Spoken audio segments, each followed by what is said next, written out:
All right, we'll start off with one of the questions that was just shared here in the group. Sometimes we're doing a lot of practices, or we're signing up for meditation retreats, but the why isn't so clear, or we're asking ourselves the question, why am I actually doing this? What's behind this? I'll go on a meditation retreat, but what am I really going to get out of this? What is this going to do?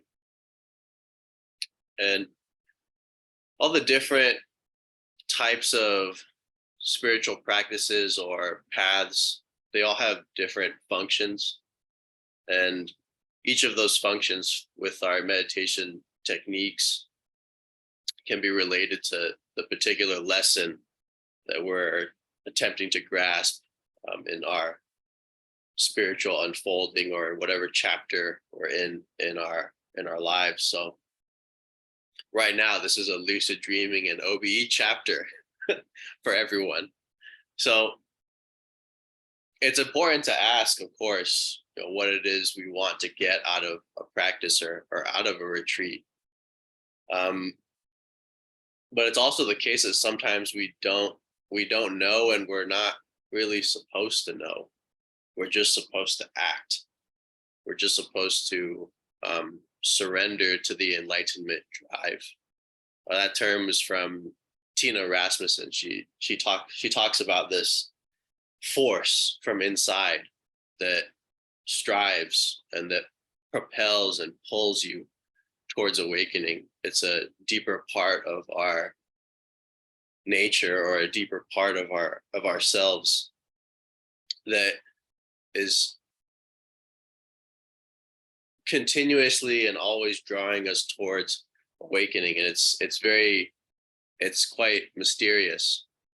It's actually part of the reason that I began this OBE series, and that I began to become very reinterested in the OBE state, and have desire to gain more control over it. Because there's one thing that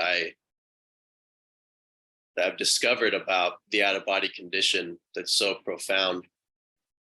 When you go out of body, or even when you have a lucid dream, you can make specific commands. So for example, in an out of body experience, you can have a separation from the physical body, transfer from the physical to a non-physical body. And in the beginning of this kind of exploration, there's these little mishaps that happen as part of the training. One of them, for example, is that you can project, and then you're out of body, but you don't have eyes. You don't have your astral vision is not there, or you're missing limbs, or for some reason you can't move around in the out of body environment, or your mobility is reduced. It's not you're not able to really float around. You don't know how to fly, stuff like this. You don't know how to teleport yet. This is all how the out of body condition is navigated spatially. And so one of the common things that you experience, as I experienced it many times, was going out of body and not being able to see. So I'm able to feel the room, able to touch stuff, but for some reason, my astral eyes didn't project with my astral body. So I was reading a book by William Buhlman. I think that's how you say his name. I recommend everyone check it out. It's called Adventures Beyond the Body. It's a easier and shorter read than Robert Monroe's Journeys trilogy. Also recommend that highly. But in Buhlman's book, he mentions a set of astral commands. So commands that you make in the out of body state, and you make them very strongly, and immediately the astral or out of body environment responds. The out of body condition is more thought responsive than our physical reality. So you don't have eyes, you say sight now, right?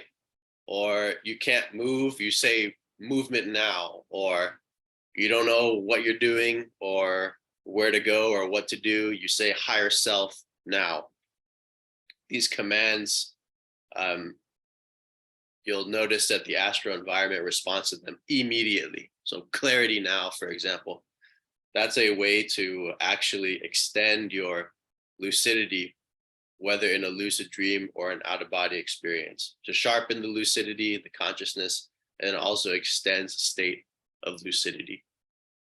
One of the issues in out-of-body travel, out-of-body experience, or lucid dreams is that we can gain consciousness in that state and then lose it very quickly.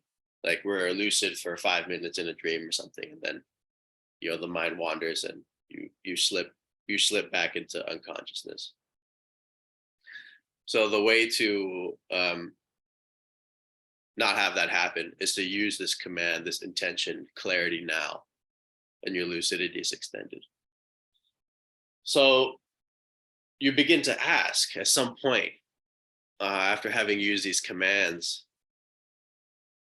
if I didn't have eyes and then I say sight now, or if I didn't have clarity and then I say clarity now,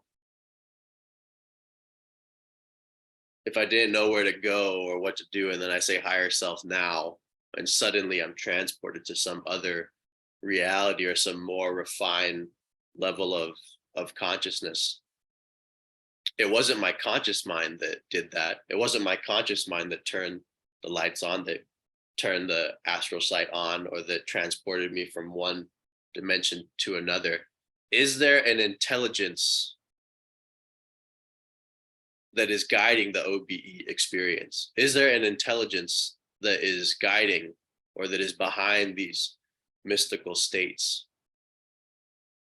I have found directly that there is. I don't know if this, I don't like to make ontological statements about reality, but as far as what's experientially the case, it is the case that there is an intelligence that is intrinsic to the OBE state, or to your movement and your navigation of the OBE state, that is active and that is accessible through the command higher self now. That's one of them. So this, what we call higher self or higher intelligence, higher mind, whatever it is that we want to call it, it has different manifestations. That's the only way I could put it. I've encountered a version of the higher self, which was like a wall of cosmic light. This happened 12 years ago. Went out of body, said higher self now, blasted through this portal in the ceiling, a wall of light, multicolored matrix of light, just strange flame-like colors that I didn't even know. There were colors that I don't think I've ever seen, which is odd. So before I appeared to this wall, there was this flying or floating through the clouds experience and ascending through the clouds, and I'm before this wall. And at the time I had just done this 3-month meditation retreat, and I was suffering immeasurably because I did this 3-month retreat after a 10-day Vipassana retreat. Actually, I did the Vipassana retreat in like December, and then I did the this 3-month meditation retreat about a year later. So I was on this track of like really doing intense practice, and at the time I was using a lot of force. So when you use force in meditation, it creates this friction, this psychic friction, and eventually that psychic friction, it's like a bubble that just expands and expands and expands because it's tied up with all this aversion and suffering. And then when the bubble and the friction just gets too overwhelming, you start to experience a dark night that's not initiated by insight necessarily, but it's just initiated by all the tension, all the spiritual and psychic tension from trying too hard, and from grasping too much. So that tension accumulated, and by the end of this retreat, I was fried. I think I was 19. I was absolutely fried. I was distraught. I was so sad because I went on this retreat and I had this idea that in 90 days I would get enlightened, or at least the first stage of enlightenment, stuff like this. So I'm all in my head, very, very much in my head for the whole retreat. And the end of it, I had a good 2 weeks, first 2 weeks, some good experiences, or quote unquote good or stable. And then the rest of the retreat, I spent the other 10 weeks trying to get back to the first two. Terrible, horrible. Whatever the instructions are on a retreat, follow them. Part of the instructions are gonna be, don't chase past experiences, because it's just cause for suffering. It goes nowhere. So I'm in this very distraught state, and that suffering propels an out-of-body experience. I remember I was laying down after a meditation post-retreat. It's like 2 weeks after the retreat, and the ceiling started, everything started moving, vibrating, and ascended out of body and through these clouds and everything. And when I finally appeared before the wall of light, even in that astral body floating above clouds, I was still suffering, because the astral body is the emotional body. So the emotions are definitely there. This is the case with a lot of, even with mystical states, if they're occurring in the astral body, that's the seat of your emotions. That's the emotional body. So everything's very raw, very intense, in a lot of these mystical states. So I confront the wall of light, and I said higher self now. So this is the first time I used this command and had an experience like this. And I was still suffering in it. I just said, like, emotionally, I was like, just help, like, please just help me. Like, I'm a mess right now. And it said, I perceived it saying, like, it just had this voice of thunder, very male, actually, like a fatherly figure, this voice of thunder. And it just said, everything will be okay. And then I exploded into bliss, like fractals upon fractals upon fractals. Every particle and cell exploded into 1,000 orgasms. And that was the first, like, true state of ecstasy that I experienced in the out-of-body condition. Probably true and only, actually, because I never experienced that again after that day. So, and I tried to get back there about 7 more times, and there was like this wall. So I surmise that some development needed to happen before that command would work again in that particular fashion. So it's not the ecstasy that's important, and it's not the flying above the clouds and having this vision of the exalted necessarily that is the profound thing. What was profound was that an active intelligence responded in the out-of-body condition that is not my conscious ordinary mind. Recently in an OBE, I shared this in the chat too. This happened like 4 days ago, so it was very recent. I appeared in the astral environment in my home, and I've been exploring the transitional or in-between states between a form-based out-of-body experience and a formless nature of the out-of-body experience. Like when you transition to higher dimensional out-of-body experiences, there's a transition from form into formlessness. And that transitional state, that in-between state itself is very strange, super strange. I mean, geometrical shapes that are spheres and octahedrons at the same time, oscillating. It's like Plato's heaven of forms. I don't know how else to describe this place. It's wild. It's just there is not form as we know it. It's like the nature of forms. It's not solid and as three-dimensional as this reality. Like the shapes are three-dimensional, but they're also oscillating in strange rotations and patterns and stuff like this. So this was an in-between state right before going into a formless consciousness state of the out-of-body experience. What I've found is that once these formless consciousness states begin to dawn, similar to samadhi states in Buddhism, in meditation, I'm finding that these states are non-volitional in nature. That means that once they arise, or once consciousness phases into, if we look at consciousness as a spectrum, we have the waking state on the spectrum, we have the dreaming state on the spectrum, you have dreamless sleep on the spectrum, you have the out-of-body condition on the spectrum, and beyond. Different iterations or levels or configurations of the out-of-body condition. One of these configurations or iterations is formless consciousness. Like there's no body, there's no time. You only perceive time after the fact, or when you become re-embodied, for example, in the dreamscape or in an OBE.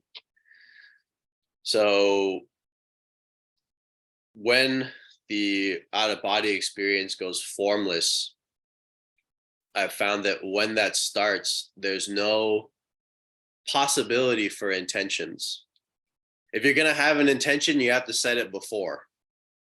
Because once this starts and your out-of-body state, your out-of-body body, or your dream state, your dreamscape dissolves into this light, this formlessness. The moment that formlessness becomes the entirety of the experience, there is no volition. There are no intentions, and there are no thoughts. You couldn't have a thought, even if you tried, it seems. So the fact that these states are non-volitional, it leads us to consider how much of our ordinary consciousness, how much time, even seconds of a day, do we spend in any non-volitional state at all? I mean, really, if everything has to do with a purpose, everything has to do with a reason, everything has to do with getting somewhere, with going somewhere, with achieving something spiritual or material, whatever, however we want to define it. There's always movement in time in ordinary states of consciousness. In non-ordinary states of consciousness, there is not. The whole thing reverses. It's non-volitional. So the reason that recall is difficult in some of these experiences, the reason that some of these experiences are so difficult to grasp, hard to understand, shocking even to the core, is that they are so alien to our ordinary consciousness. They're very, very different than what we're used to. So we don't know yet how to navigate these states. We don't know yet what the whole picture means. And the way we find out is by repeatedly experiencing these states, by repeatedly exploring them, and by repeatedly growing and developing our understanding by direct experience. Meditation, lucid dreaming, out-of-body experiences, these are paths of direct revelation. Direct revelation. Doesn't matter what comes out of my mouth or anyone's. What matters is the direct experience, and the out-of-body condition, meditation, and lucid dreaming gives you access to that. So one of the things to explore too in your meditations, before I get into induction methods is non-volitional states of consciousness. So that means a meditation where you're really not trying at all. Strange idea, right? You're really not doing at all. You're like, oh, what? I have to like still my mind and, I have to quiet my mind and purify my mind and ascend, right? Those are all forms of volition.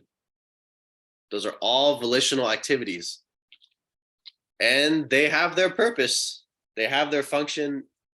Do them, use them, but also explore non-volitional consciousness. Consciousness that is not engaged in action at all. Like, what the hell does that even mean? Stare at a wall and don't do anything. Don't fucking move. Don't do anything. You're like, what?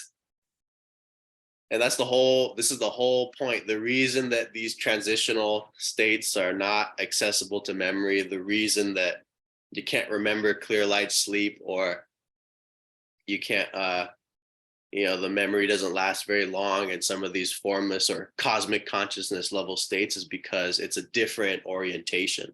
It's a different configuration of experience. And in that configuration, it's possible that there's no intention or volition. So to train yourself to be able to experience this, experience states, rest in a state that is without intention and without volition, add that to your practice, along with whatever else it is you're already doing that is intention based. And it's not to say that one is somehow more enlightened than the other. That's not the case, right? Everything's presence, whether there's intention or not, whether there's volition or not. I'm just saying that in the OBE condition, when you start to go into formlessness, or in meditation, when you start to go into samadhi, that this volition function of consciousness, this intention function of the mind, is inhibited. And the deeper the samadhi, the more refined the state of consciousness, the less active it is. And I found that when it's full formlessness, there's no capacity for it whatsoever. There's no way to have an intention, even if you want to have one. So familiarize yourself with this, and maybe you'll need to revisit this video maybe what I'm saying doesn't make any sense, but just go back and listen to it, and hopefully it'll click. So we'll go over a couple induction methods, and we'll start with reality checks. So this is how to have a lucid dream. You start by looking for a reality check. Is a check for inconsistencies in your physical waking life, because the nature of the dreamscape is inconstant. It's not as solid and as it's just not as solid as this physical reality. The dreamscape is more malleable. If you actually look at it with if you actually have some clarity and lucidity in the dream, you'll notice that the nature of the dreamscape, it's like the table. If you look at a dream table, it's kind of wispy. It's not as solid as it is here, at least for a lot of the dreams. So you look for these inconsistencies in your waking life, and by programming yourself to ask, am I dreaming right now? The idea is that you do this enough, and your subconscious, or whatever memory function of your mind, will repeat this habit while you're asleep. How does this work? Let's say I'm doing a reality check during the day. I look at my hands, look at my palms, and I really say, am I dreaming right now?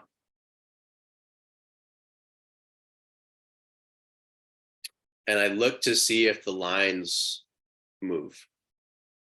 The lines on the palms. If they move, you're in a dream. Same thing with clocks. Clocks, time in dreams, you'll look at a clock, look away, look back, the time changes. Or it can be time that you wouldn't, that like wouldn't be there, like a 5-digit number for time or something like that. Something that just doesn't, 9312, something like that. You'll notice that that's the case with time, with clocks in the dreamscape. So the idea is that by looking for the inconsistencies, you become lucid in the dream. How many times a day should we do a reality check? As many times as you like, or as many times as you can. The more the better. If tomorrow you did 300 reality checks, you'd probably have a lucid dream that night.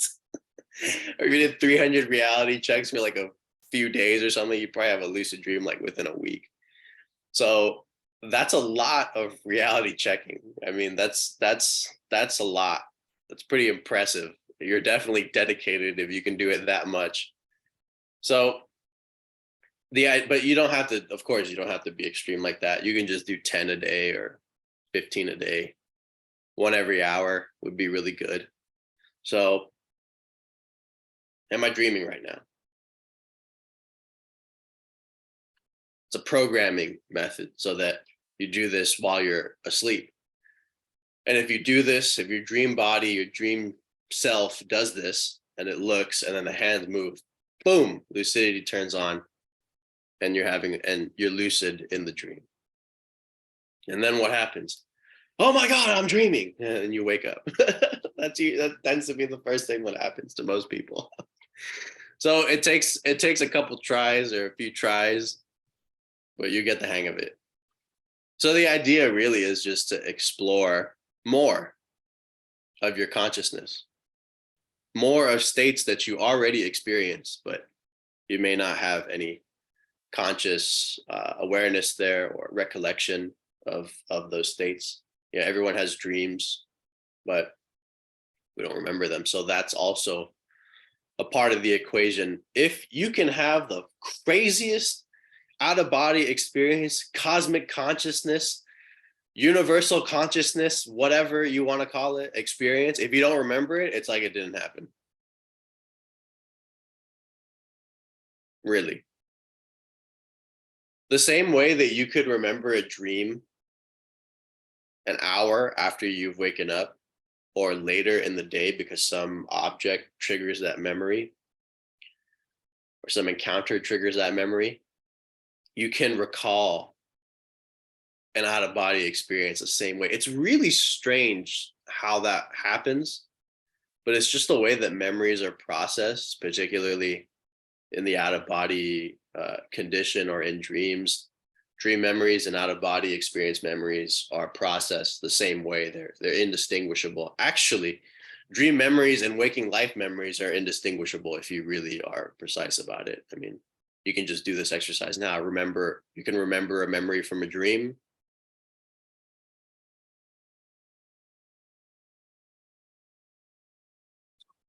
And remember a memory from waking life. Is there really any difference between the two besides the fact that you know and that you remember that one happened in a dream and that one happened in waking life? So recall is very important. I would argue it's one of the most, it is probably the most important thing, because if you don't have any recall, then it's like it didn't happen. So recall is important. How do you develop dream recall? OBE recall. Have a dream journal and use it every night. I went over this instruction last week, so if you haven't started doing that yet, start writing your dreams down. You don't need a prompt. If you're following a prompt, that's fine. It helps you be consistent. There's lots of dream prompts online, and there's lots of apps that you can use. to help you analyze and interpret your dreams. And that's all really useful. Why is this important? It helps you be oriented towards this part of the spectrum of consciousness. It helps you be involved. It's like a part of your attention's already going there, so it's very useful to be doing this, to be exploring dreams, looking into dreams. What does this mean? Having the full recall, writing down and remembering as much of the dream as you can every night, and that will really help with the recollection of the lucid dreams and of the OBE state. We're going to begin to cover more of the mechanics of this particular point, but this is important too.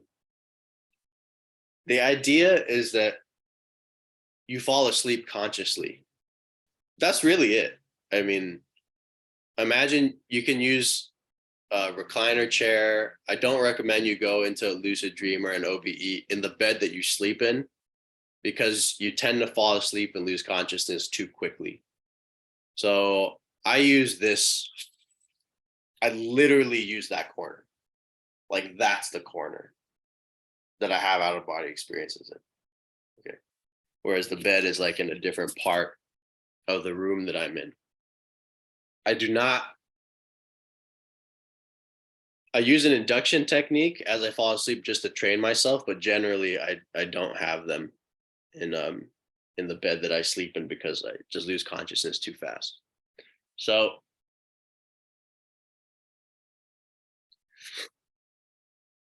you're learning to get so relaxed and be simultaneously aware as you become so relaxed that instead of just losing consciousness and falling asleep, your mind stays awake and your body falls asleep.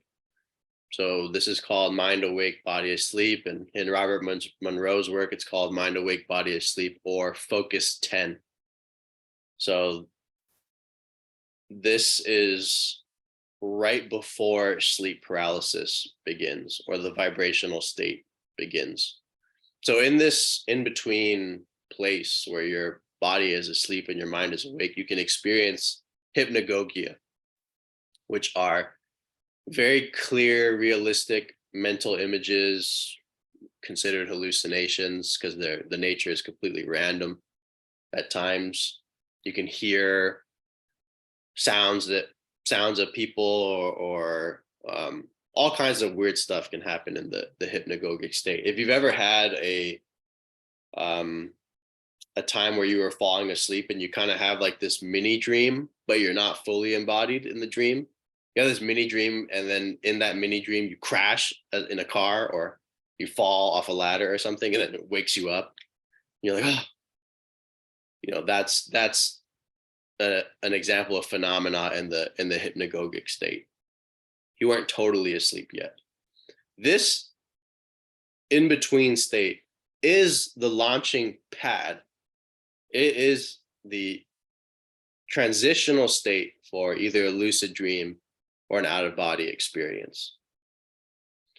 An out-of-body experience will be accompanied by the vibrational state. So this means that the non-physical body will begin to separate from the physical body. When that separation process begins, it's accompanied by vibrations. It will probably be one of the strangest experiences of your life, because it certainly was for me.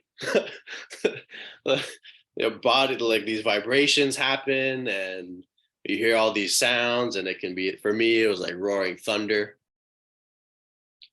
That doesn't happen. I have not found that to be the case in the lucid dream, but I'm going to explain the induction methods for both of these directions, either OBE or into the dreamscape.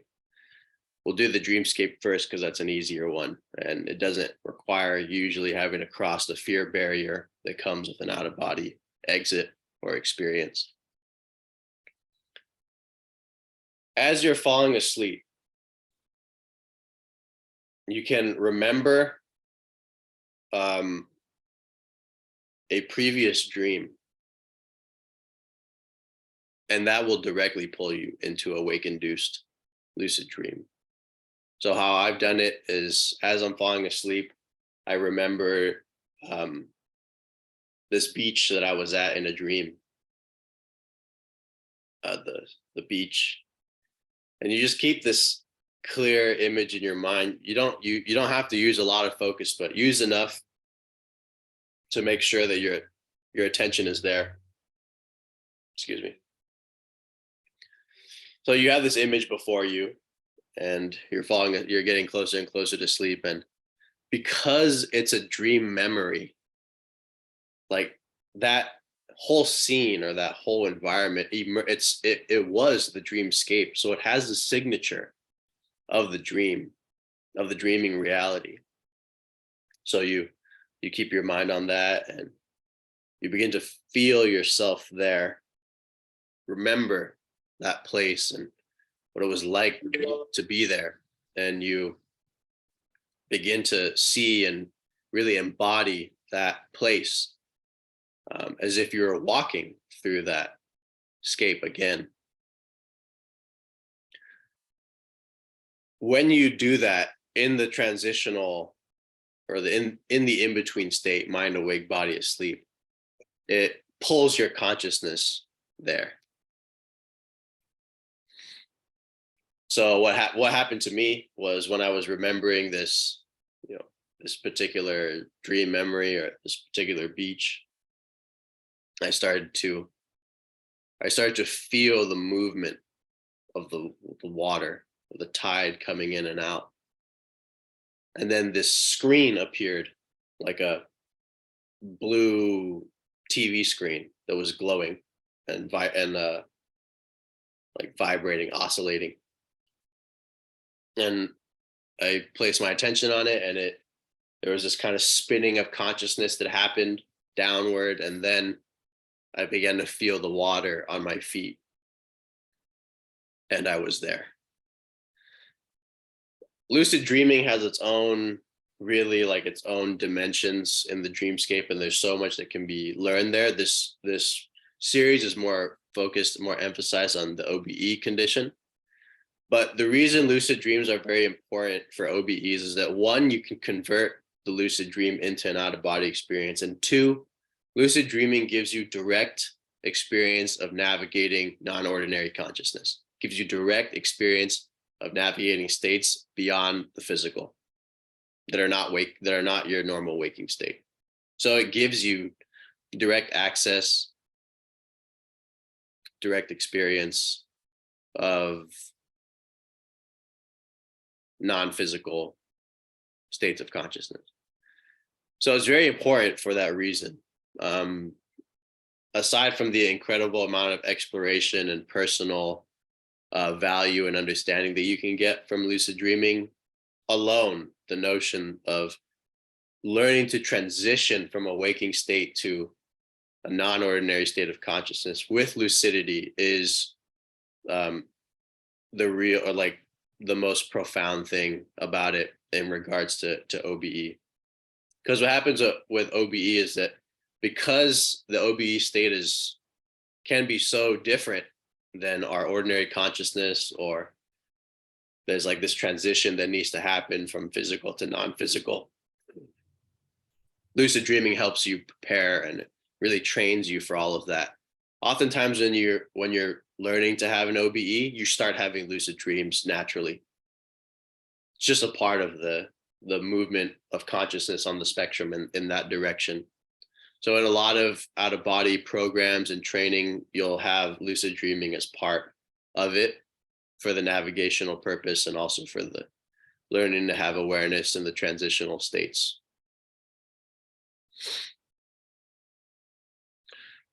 So that's a lucid dream induction technique. An out-of-body induction technique. Let me walk that back. Let's talk about dream conversion. So you're in a lucid dream, you're aware that you're dreaming, and you decide, okay, so let's try an out-of-body experience. So from the dreamscape, first you say, clarity now. Clarity now. That will make your perceptions clearer. It'll power up your consciousness. It'll make your lucidity sharper, and it will extend it so that you don't fall into unconsciousness in the dreamscape. Clarity now. Probably the most important lucid dream or out of body command aside from higher self now. Clarity now. From clarity now, you've said clarity now. Now you can say one or two commands or both. Out of body now or higher self now.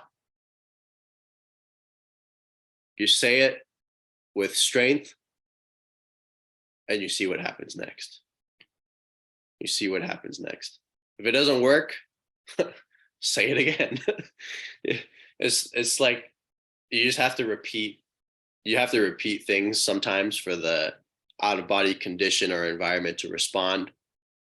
Usually it works the first time, but if it doesn't, just repeat it and see what happens. If nothing happens, just say clarity now and enjoy your extended lucidity.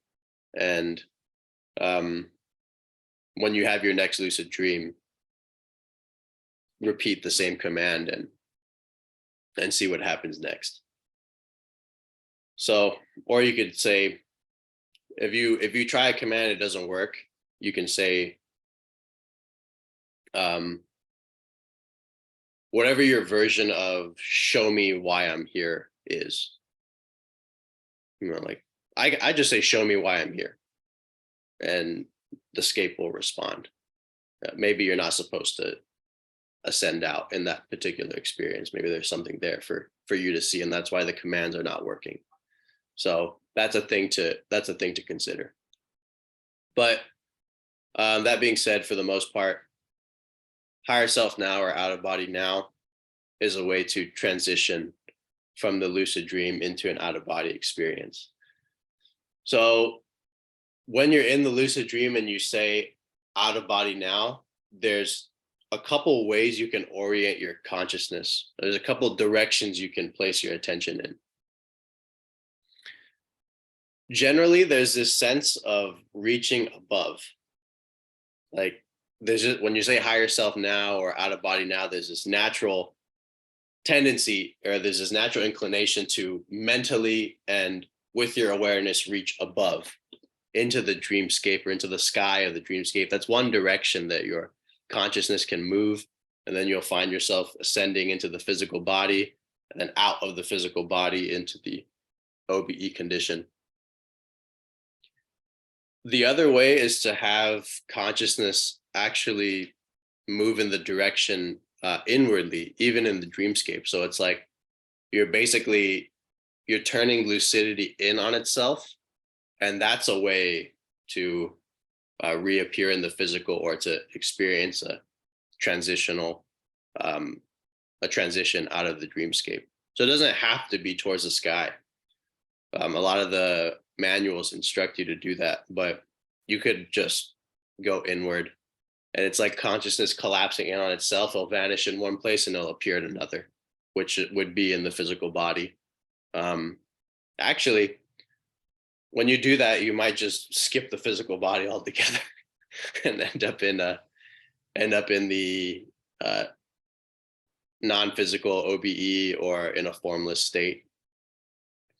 So you can do either one, but having the command first, out of body now, it really sets you up to experience that, or higher self now.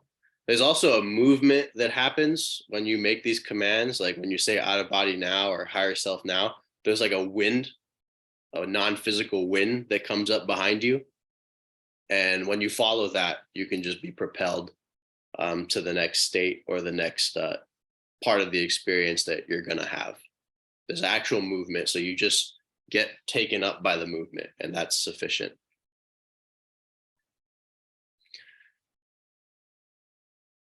Every night as you fall asleep, use a out-of-body induction method. So what I do is something called the target technique. So it just means that as you fall asleep, you keep your attention outside of your physical body. So the idea is that by keeping your attention outside of the physical body as you fall asleep, it's like that keeping the attention away from the body, it's drawing the consciousness away from physical perception. And it's almost as if that attention being kept away from the physical body as you're falling asleep, it allows the non-physical vehicle to separate just a little bit. And because of that separation, the whole OBE process begins. That slight, just that slight separation is enough to trigger the vibrational state and trigger the whole out of body experience. Give me 1 second. These people outside are too loud. Hold on.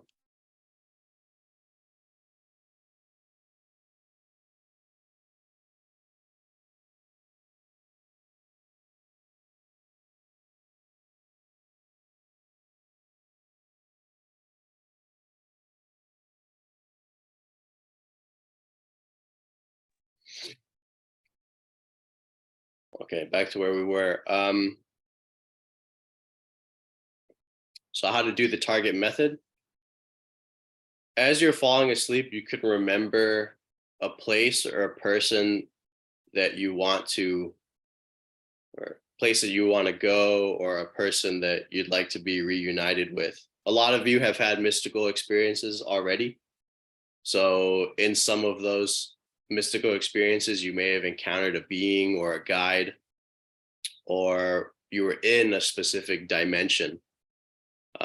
These are all really, really good targets for the target technique. If there is a guide that's involved, or there was a guide there that you spoke to, by remembering this place or by visualizing this place as you fall asleep, you contact the guide. So it's really good to do in general. And that guide or that being can help facilitate the out of body experience. And they do help facilitate the out of body experience from what I've discovered and encountered. So you can pick a non-physical guide or a being from a past mystical experience, or you can pick a person that you have a very strong emotional connection to, like your best friend or your spouse, or someone that is departed. Even a lot of out of body travel, a lot of out of body experience. I've noticed this in the biographies of a lot of the great out of body explorers like Robert Monroe and people like this. One of their parents died, and this was one of the first things that they began to encounter in the out of body state, or they missed that person so much that it was able to propel them out of the physical body into that non-physical reality or dimension that person was in. So whatever really gets your heart charged up, whatever is very emotionally strong, is a very powerful target. Is a very powerful target for this particular method. Why are we talking about this one? Because it's generally the easiest. There's different techniques. There's many different exit techniques, but this is probably this is the easiest one, because all the other exit techniques require that you get into the vibrational state first, and this is a way to just train yourself to have your attention directed away from the physical body, so that when the vibrational state begins from you consciously falling asleep, like you're already oriented to go out. Whereas oftentimes if you don't have that orientation and you don't have your consciousness being directed away from the physical body, when the vibrational state starts, you're too physically embodied, and that shuts off the vibrational state. Or the vibrational state can happen incomplete, and then you don't know what to do next. Or there's like this whole situation of dealing with getting out of the physical body, and the target method just really, really helps smoothen out all of those issues. They might happen anyways, but when they do, we'll cover probably week 4. We'll cover the vibrational state and how to navigate it. But for the most part, start to use the target method as you fall asleep. Pick a person, place that you have really strong affinity towards, and have that be the last thought on your mind as you fall asleep. And as you fall asleep, you can also use the affirmation. I recommend this: out of body now, or higher self now, one or the other, or both. See which one really you resonate most with. And having that as the last thought as you fall asleep, it's possible that you just directly experience the vibrational state, and boom, you start having an OBE, or you appear in the dream state, and then you can transition into an out-of-body experience. The final method, or the final technique for today, is called wake back to bed. And this is less of a technique and more of timing for when to have a lucid dream or an out-of-body experience. So the wake back to bed method, this is the golden ticket for out-of-body experiences and lucid dreams. I mean, this is so essential that I will tell you 98%, no, I'm changing my mind, 99% of the OBEs I've had have happened because of wake back to bed. It increases your chance of having a lucid dream or an OBE by 300%. In my life, I've only had 4 out-of-body experiences ever that were outside of doing wake back to bed. So wake back to bed means you fall asleep for 3 or 4 hours. You interrupt your sleep cycle. You wake up after being asleep for, let's say, 4 hours. You meditate for 30 minutes or something like that. Don't go longer than 30 minutes. You meditate or you read about lucid dreaming. If you do your meditation, you can have it be a part of your you can have a little OBE ritual in the morning, in the early morning, when you do this, in the very, very early morning, where you prepare yourself for this experience, whether it happens or not. Just prepare yourself. You can do your affirmations, light incense, do whatever to really make this to really prime your subconscious to know that this is what you're about to do. So you have a 30-minute window. If you go beyond 30 minutes, tends to be the case that you get too awake. So you want to do your meditation or your reading on lucid dreaming or out-of-body experience immediately once you wake up after 4 hours. What I do is I set an alarm to wake me up after 4 hours. I meditate, and then I read about out-of-body experience for like 15 minutes. And then I lay down, and after 30 minutes have passed, I lay down and I get ready to have an out-of-body experience. So you lay down and you can listen to HemiSync. I'll post a link for William Buhlman's HemiSync audios. You buy them from the HemiSync website. It's like $100, and it comes with the 6 different OBE exit techniques. But really, any HemiSync works, so you don't have to buy it. But Buhlman stuff is really good. Yeah, last OBE I had, I was falling asleep listening to, or doing wake back to bed listening to William Buhlman's balloon exit technique. So you wake up after 4 hours, you read about OBE, and you meditate. You have your intention be there, and as you're falling asleep, you do the target technique, which you've been using every time you're falling asleep. And that's all that you do. You just place your mind on the OBE target, periodically say out of body now, and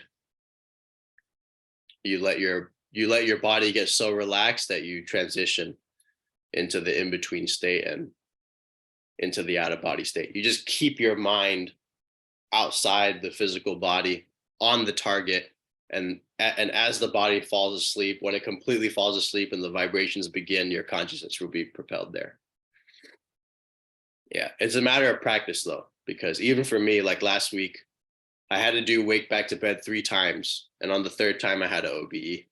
So the first time I tried it, I stayed awake for too long, so shot it in the foot.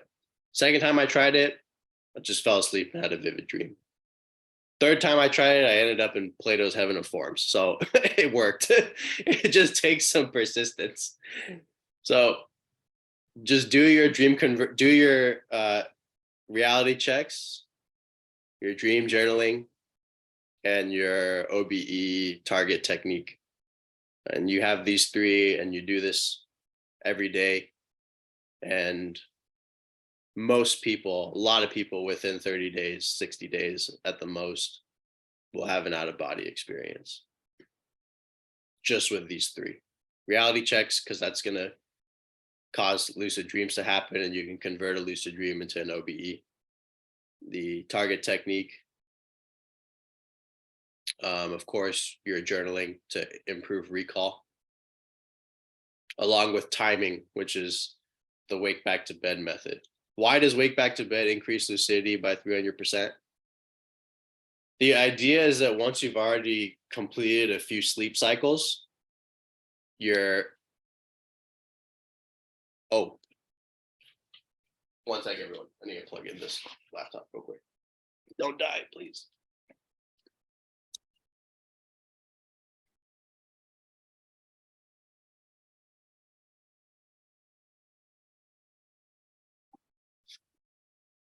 When you do wake back to bed, your mind it's already completed a few sleep cycles. So by interrupting your sleep, it's like you have the chemicals in your brain of already being awake, but you're still tired. That is the perfect place to be, because you're tired enough that you relax really fast, but you're also awake because you're interrupting the sleep cycle. To have you can have an OBE from the beginning of the night, from the moment that you fall asleep. Let's say you go to sleep at 10 p.m. You can have an OBE from the start of the night. I'm just saying that I've only had 4 of those in my whole life. It's happened. I mean, one of them happened like 10 days ago, and that was the 4th. That was the 4th one I've ever had. So it's possible, it happens, but yeah, it's just a lot easier to do it in this wake back to bed window. A lot easier. So I recommend that you do an induction every night. So every night as you fall asleep, you have your target being, place, person that you have affinity for, feeling, imagining yourself there. Writing down the dreams, as many as you can, reality checks, and do wake back to bed. I mean, I know some of us don't like to interrupt our sleep cycle, and yeah, it may not be a good idea to do it every night, but do it as often as you can. Like for me, I had to do it 3 times in a week, and then bang, on the 3rd time it worked. So I was able to do that. So it's just a matter of persistence.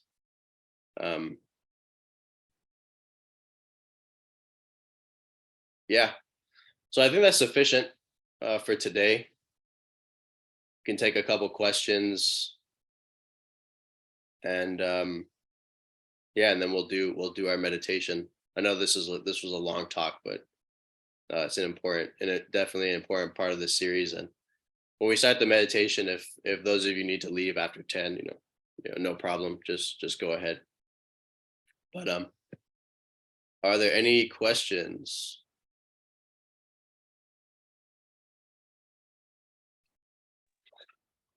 Too many to ask.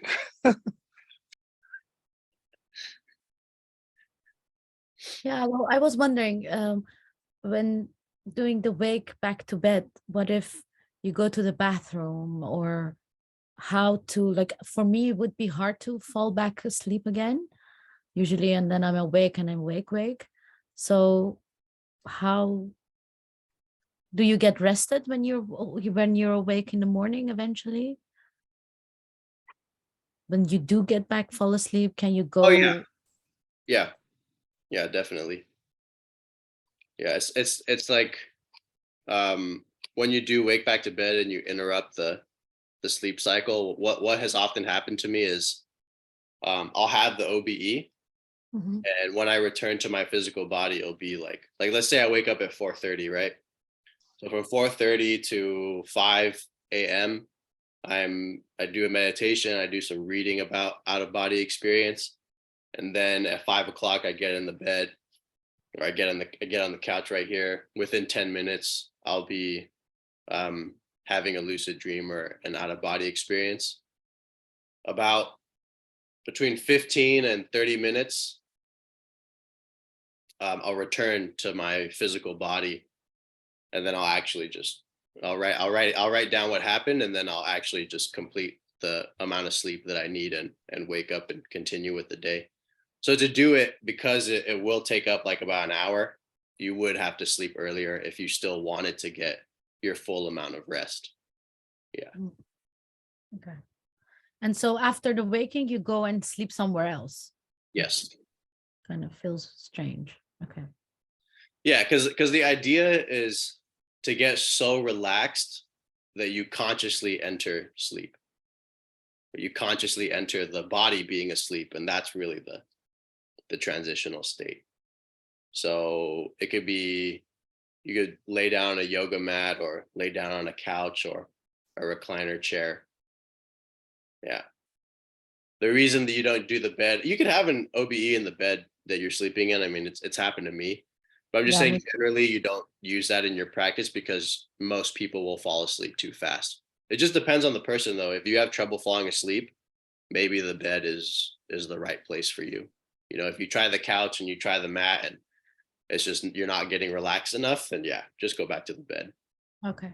Yeah, because I had mine in bed, but they were just, that happened to me. I didn't induce them myself. Right. Okay. Yeah. Hey, Ryan, thank you for that awesome induction. So in summary, reality checks in the day, dream journal for recall, preparing a space that is separate potentially, wake back to bed timer, wake up, do a little meditation and some relevant reading, falling to sleep, conscious of the intention of either the target or the place that you wish to hold you into the next space. Yes. Tonight it begins. Thank you. You got it. Yeah. I'll post this in the chat too, like 1, 2, 3, 4, 5. So Yeah, that'd be great because I haven't had any since the other 2 weeks ago. yeah. And I've been doing just reality checks, but I think I need to do the other stuff. Yeah, the reality checks are really good. If you start doing 15 a day, you'll have a lucid dream like within a week. It's really, yeah. It's pretty easy.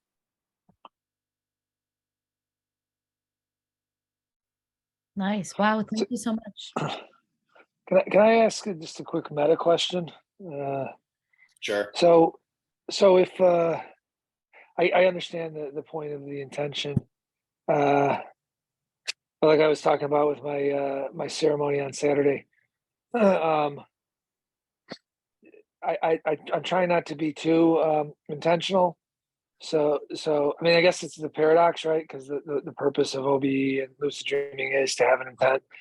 But in terms of my meditation practice, I'm trying to to drop into the flow more. And so to let go of that I that's so intentional. And I mean, I understand it's a different sort of intention than an ordinary state of consciousness because it's not ordinary.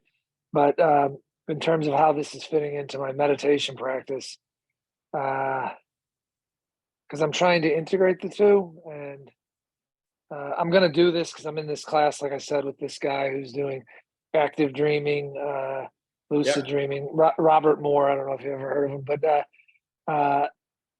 and it's just, again, it just seems to be a necessary part of my work, so I'm going to do it. But in terms of my meditation, how do you reconcile those two? So I don't want to be, again, too conscious with or directed consciousness, and so I want to be more loose and Right. more pure awareness. But I mean, and that's what I was saying. So I guess maybe also what I'm asking is in ceremony, when I was up in this astral realm, lost, confused, had I used the command clarity now, that might have helped me to clarify things. But then I'm concerned that that would have brought back personality, ego. Now I hear what you're saying, that there's a more cosmic intelligence that may have led me or may have even issued that command, but it strikes to me to be a bit too directed. So for instance, I did try to just let go when I was in this astral realm, but Right. I was lost, and so the command might have helped.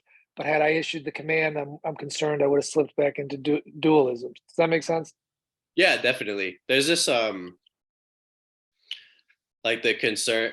So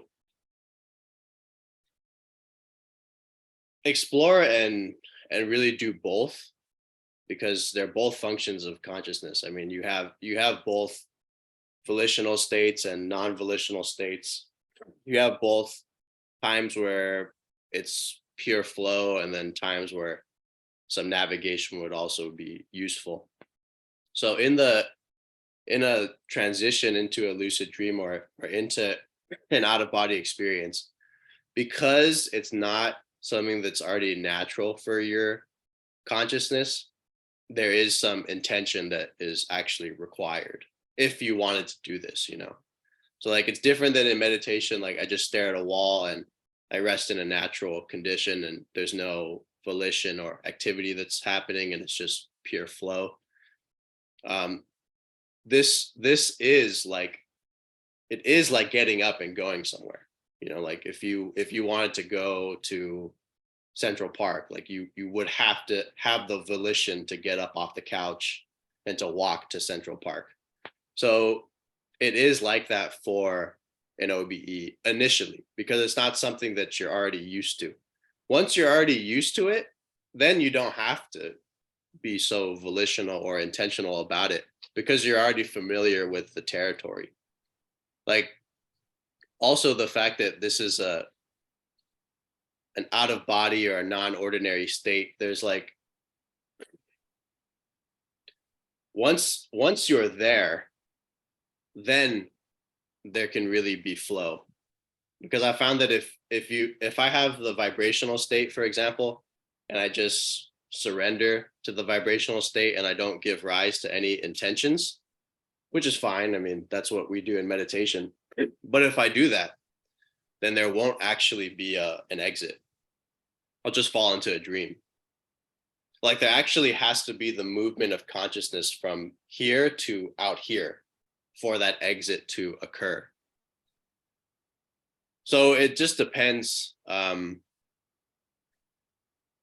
what it is that you would like to explore. If you want to explore more of the flow and less of involvement of the conscious mind, then you can really just have that be what you're exploring in meditation and even in lucid dreaming. I've just found that because there's really this barrier, actually. I mean, when the vibrational state begins, this huge amount of fear can come up. It did for me. It scared the shit out of me. I just start feeling these vibrations and so intense, and I'm hearing all these voices. It's like tapping into a thousand minds at once or something. It took the force of my want to see what was next, to actually push through that fear and continue with the exit. I could have made it a meditation and just meditated on the fear, and that's fine. A person can do that as well, but that's not going to produce the same effect of an exit. That's going to produce an insight into what fear is, and that's fine, but it's just that's really good actually, but it's just a different thing than Okay. than the exit. So it's not that one is better than the other or whatever. It just depends on where our interest is, but they are different things. So just a quick follow-up then, because it goes back to my original question when we began today. Yeah. Why do it? Why pursue these non-ordinary states? But I'll offer an answer, because this is where I've kind of been and the different downloads I'm getting. You speak about it as consciousness. I'm getting a sense that consciousness is sort of the original cause, I mean, so to speak. That I'm beginning to think that even in the non-dual state, so to speak, the flow, that it is still consciousness. The question is what kind of consciousness is it? And maybe I'm being a little depth psychological, because I often think that consciousness and unconsciousness, but then there's even a consciousness behind the unconscious, the collective unconscious. So, the all, suchness, whatever that is. And so I think the reason why I'm going to pursue this is because that flow state in a meditation isn't getting at what I'm being driven towards, which is consciousness, whatever that may be. And again, not wanting to be too directive around it, because I think that's the danger, right? Then we just transpose small self with a little s. And again, it becomes domination and control rather than liberation and expansiveness. But so maybe that's an answer to my question, which is why do it, because it is all consciousness, and there's even something to be conscious of regarding the flow. So I don't know if that resonates or makes any sense. If I can Yeah, just offer something. there's a way to be like the set, like volitions or directedness or intention. It doesn't have to be coming from ego, right? I mean, not all intention or not all volition is coming from that place. Let's say a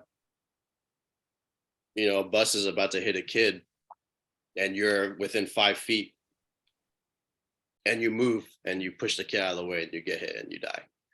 Like that was a truly selfless intention. That was a truly deep volition that didn't necessarily come from like your conscious I as Ryan or as whoever, it moves from that deeper part of what we are. If there is this this deep heart within us, like intentions and volitions are able to emerge from there.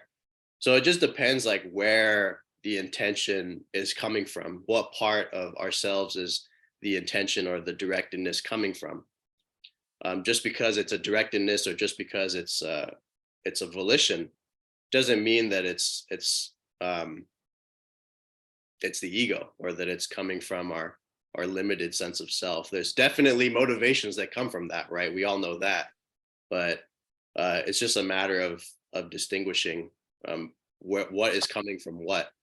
So like in the OBE condition or in learning OBEs and lucid dreams, there's this pull, this drive to discover. And that's part of, that's at least the reason for me. We all have our own reasons, and that's definitely something that we should explore and understand. But for me, the reason was to directly know.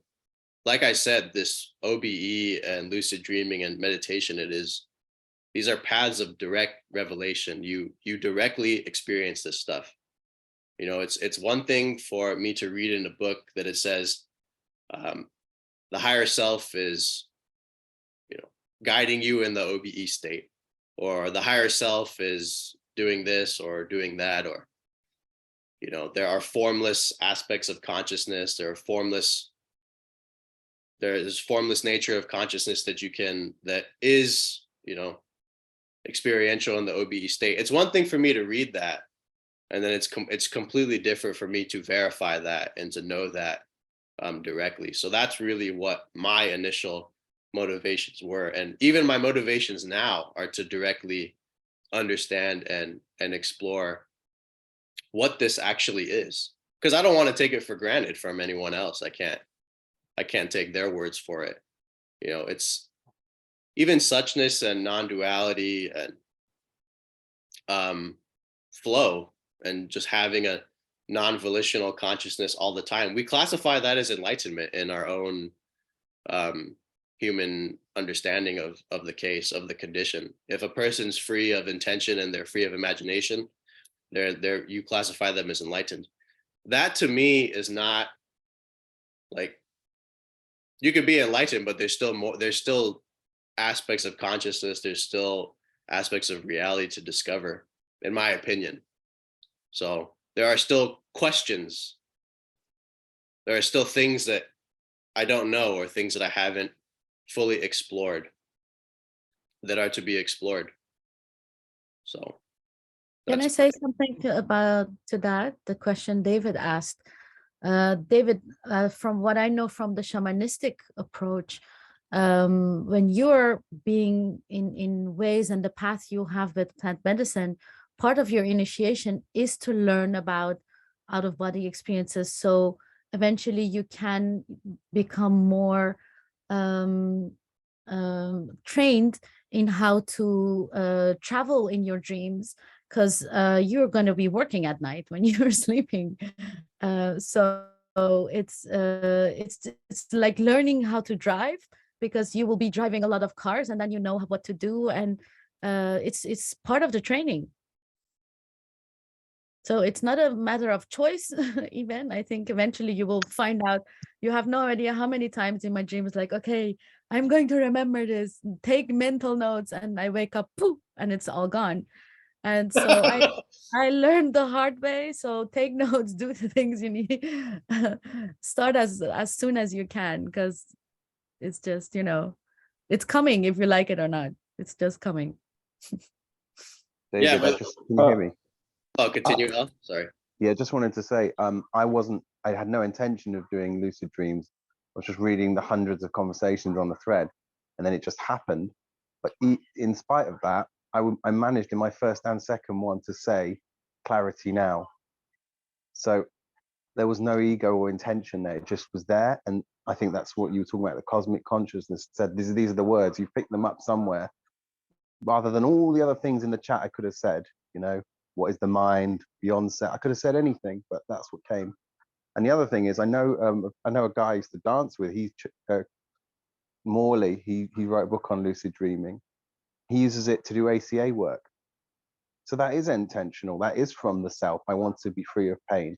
He calls his inner child up in lucid dreams, and he hugs his inner child, and he calls his shadow and sends it love in order to attempt to dissolve those parts, or blend, or integrate. So yeah, these are some things that might be relevant. Thanks.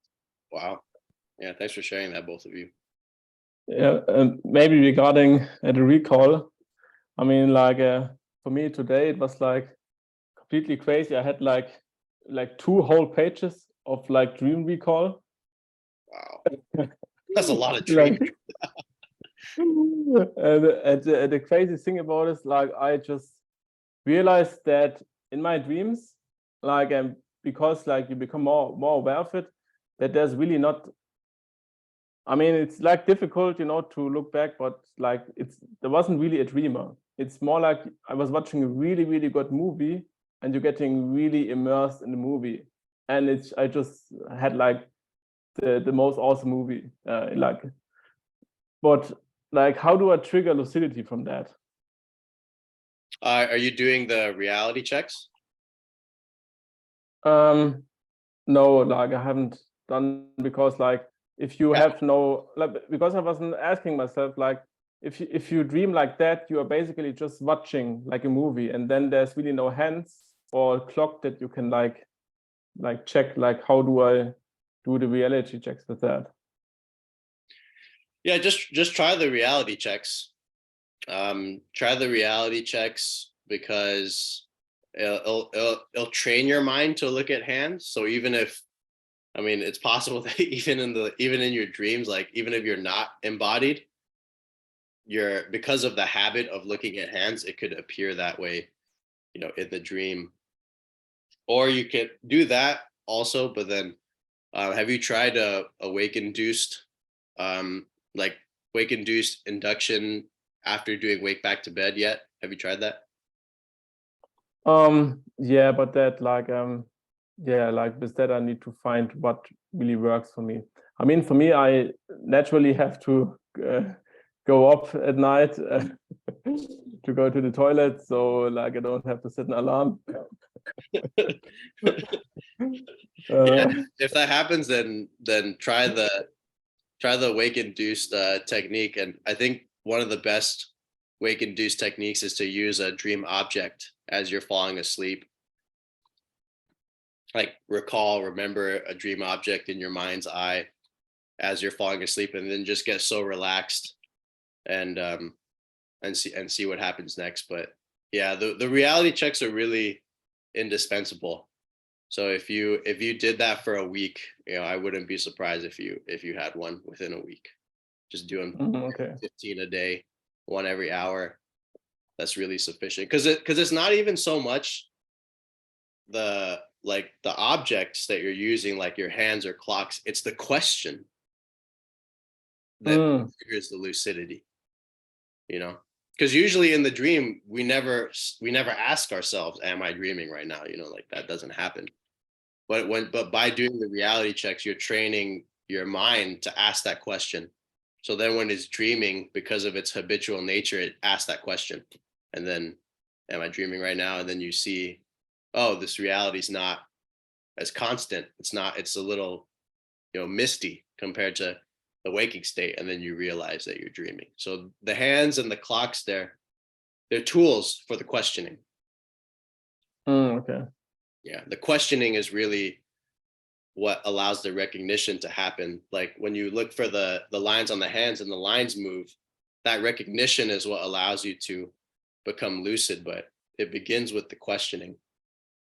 And I mean, what is that? Like for me, it was like some kind of super vivid dream that you remember, like I don't know, like 3 hours, like 3 or 4 hours, but there was like no how you say it,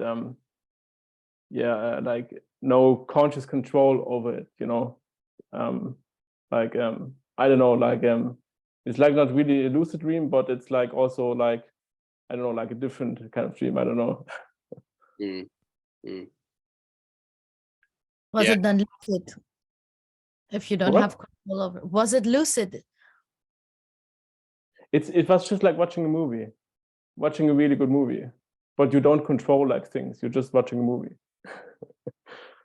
Yeah, if you don't know that you're dreaming, then it's just it's a dream.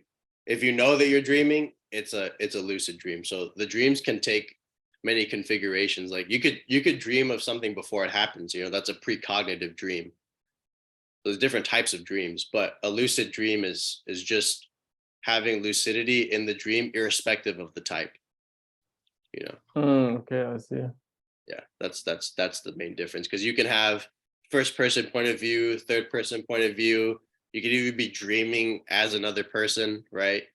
You could dream of something before it happens. You can have visionary dreams, all kinds of dreams. But with lucidity, the difference is just that you're aware that that's happening.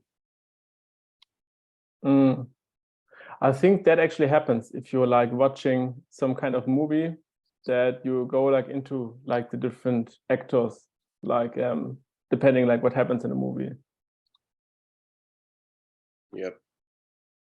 That's something I wanted to ask, because like I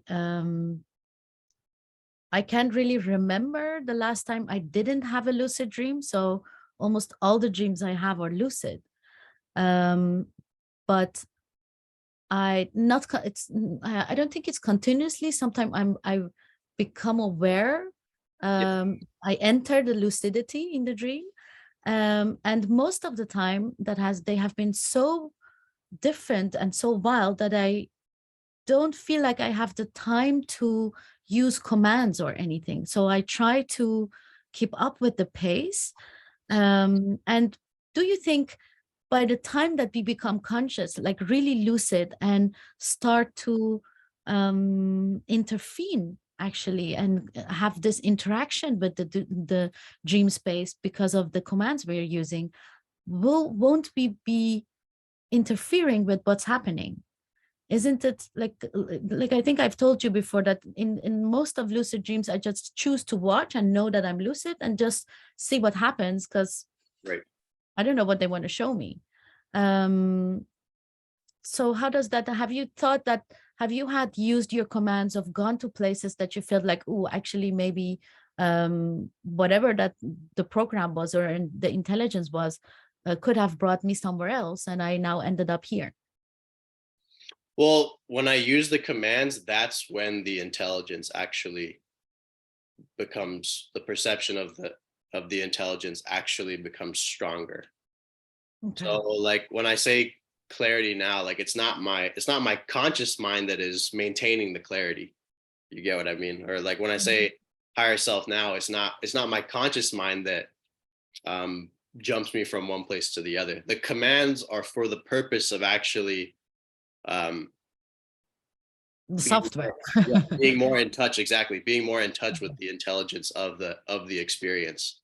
Because the issue that I was having was like the experiences are too fast. You know, it's like I'm just like, you know, Yeah.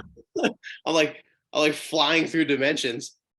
And the thing about that is like if the experience is too fast and it's too you're moving around too quickly, then it's hard to really actually understand like what's going on or why you're even there. So for me to deal with that, I use the clarity now command or the higher self now command, and that tends to stabilize that particular state or that experience. Because the nature too is that you're like, when you enter a new state of consciousness or like a new vibration of the OBE or a new dimension, like you might not know how to navigate that realm or function in that place the same way that you're able to effectively here. So by connecting with the intelligence of the OBE, the higher self or whatever, you're able to have enough clarity to actually not just be like bouncing around and in and out of consciousness, you know, this sort of thing. Yeah, Just like on a horse, like yeah. Yeah, exactly. Because the thing too is like clarity now is really powerful because it increases the duration of your lucidity. Because what I found in lucid dreams too is that you're lucid for a while and then, you know, you fall unconscious again in the dream. And then usually in transitions between dreams that happens. So I found that by using the command, the lucidity is extended, and this also applies in the OBE in the OBE state as well. So yeah, so the idea that the command is separate from the flow, I have not found that to be the case, because when you use the command, it's the active intelligence that actually enacts it, not your conscious mind. Okay. It's possible too that the active intelligence inserts the command, feeds the command into your mind, but your conscious mind needs to actually enact it, needs to actually say clarity now. Yeah, that's how it felt. Yeah. It can whisper it into your astral cortex, but you just don't notice it, and then you say the command, and that's when the function actually materializes. Yeah. Okay, interesting. I've never used I've never remembered to use a command. Yeah, interesting. Thank Well, you. I can say when I was in ceremony, I didn't use the command, but in A Course in Miracles I've been doing, I've been reminded, ask God, your guides for help. And so Yeah. in ceremony, I was literally dying and just so scared and fearful and overwhelmed. And I said, help me, higher power, help me. Community medicine, maestro, help me. And then that's when it was like, whoosh. Right. So Exactly. Yeah. Even my first encounter with a non-physical being was from a similar experience. I was really just totally losing it. And the experience was so difficult that I asked for help. I just said, whatever is listening, I don't know what's listening, but whatever is listening, God, please help me. And then the help came. So there is a function, there is a reason that you have to ask. You would think, oh, you're in a place of distress, like help just shows up, but part of the program is asking. Part of the training is learning to ask. you know, like learning to ask, learning to flow, learning to ask, learning to not ask, learning to And also, understand, learning to yeah, let go of understanding, right? Like there's this paradoxical left and right brain nature to our unfolding and experience. And it's not that one is better than the other. And sometimes one is required and the other is not. And this is required and this is not. And it just depends on the nature of the experience and what we're going through to discern that. Sometimes you're facing financial crisis or some kind of crisis, and like you're really just supposed to let it happen. You're just supposed to take it. It sucks, but you're just supposed to get screwed. And other times, you have to fight for your life, right? So it just depends on what's happening. It's not always, with spirituality, like with being human, like we like to think in black and white. We just do. It's true. We like to think that like this is how it has to be. But it's just not that way. You try to apply maxim principle 1 to situation A and it works, and then you try to do it again and it doesn't work. So we have to adapt. That's the nature of all of this. Learning what works or learning what's required of us in each condition. You may be having an initiation and like you're really supposed to just let go and die. And then other times you're in this realm of fire and you're supposed to get to the other side to help that soul, that other person that doesn't even know they're dead. But you got to get to him. You got to tell him that he's dead. You got to push. So it's not always one thing and not the other. Sometimes it's one thing, or sometimes it's this thing, and sometimes it's both things at the same time. Which all just depends. So I'm gonna stop the recording with that.